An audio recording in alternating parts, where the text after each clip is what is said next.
नमस्कार साथियों, मेरा नाम है रोहित चैडवाल और आप देख रहे हैं पपलाज एजुकेशन।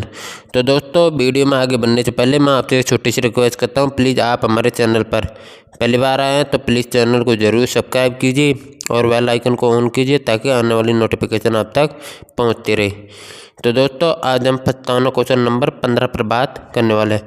तो दोस्तों, इससे पहले मैं 14 57 क्वेश्चन ऑलरेडी पहले ही बना चुका हूँ। आप चैनल की प्लेलिस्ट में जाइए और वहाँ जाकर ज़रूर देखिएगा, आपको वहाँ पर बहुत सारी 57 क्वेश्चन मिल जाएंगी।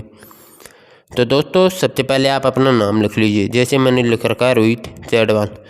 कक्षा B.Ed फर्स्ट ईयर या सेकेंड ईयर, जो भी आपकी कक्षा है। विषय सामाजिक अध्ययन, प्रकरण सूचना का अधिकार। दिनांक में आप लिख लीजिएगा जिस दिन आप स्कूल या कॉलेज में आप 57 क्वेश्चन पढ़ाओगे उस दिन के आप इसमें दिनांक सेलेक्ट कर लीजिएगा। कालांश पहला, दूसरा, तीसरा, चौथा, जो भी आपका कालांश है वो आप अपने अनुसार सेलेक्ट कर लीजिएगा। कक्षा 7, समय 5 से 7 मिनट। तो दोस्तों, 57 क्वेश्चन का जो समय होता है वो 5 से 7 मिनट का ही होता है। क्रम संख्या के अंतर्गत हम प्रश्नों की क्रम संख्या लिख देंगे। छात्र अध्यापक क्रिया के अंतर्गत हम प्रश्न लिख देंगे और विद्यार्थी क्रिया के अंतर्गत हम उत्तर लिख देंगे और कौशल घटक के अंतर्गत हम कौशल घटक लिख देंगे। तो दोस्तों, कौशल घटक में आपको वीडियो के लास्ट में बताऊंगा, आप वहाँ से लिख लेना।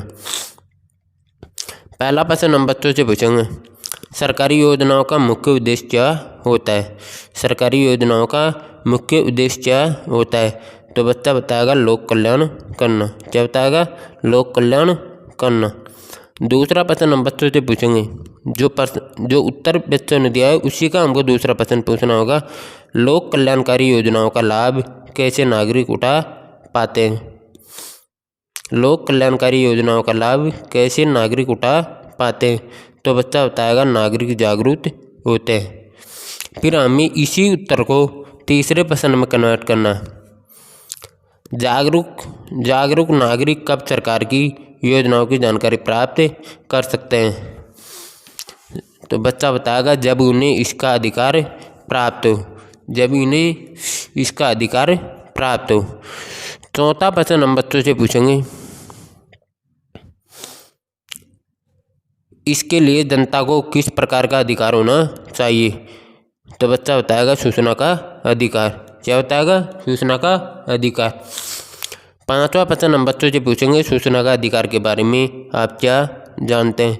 तो दोस्तों, कोई भी बच्चा इसके बारे में जवाब नहीं दे पाएगा। सारे बच्चे मौन रहेंगे तो प्रश्न क्या हो जाएगा? समस्यात्मक हो जाएगा। किसके लिए? बच्चों के लिए। तो हम इसमें क्या लिखेंगे? समस्यात्मक ही लिखेंगे। फिर दोस्तों, आपको उद्देश्य कथन लगाकर आपको लिखना है। अच्छा, तो बच्चों, आज हम सूचना का अधिकार के बारे में विस्तार पूर्वक अध्ययन करेंगे। क्या करेंगे? अध्ययन। किसके बारे में? सूचना का अधिकार के बारे में।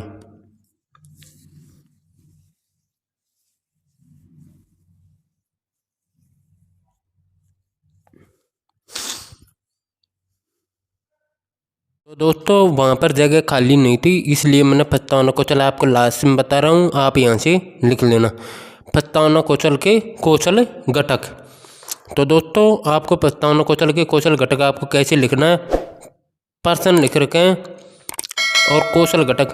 जो पहला प्रश्न है उसके सामने आप लिख लीजिएगा पूर्व ज्ञान का उपयोग। दूसरे प्रश्न के सामने आप लिख लीजिएगा क्रमबद्धता। तीसरे प्रश्न के सामने आप लिख लीजिएगा उचित युक्ति का उपयोग।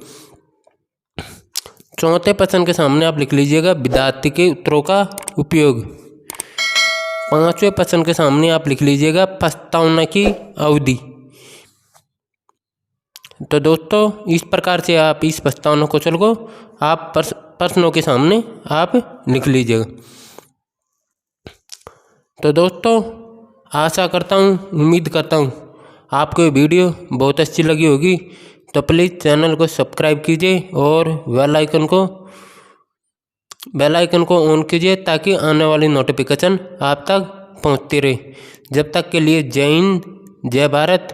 फिर मिलते हैं हम आपसे नेक्स्ट वीडियो के साथ में। जब तक के लिए जय हिंद।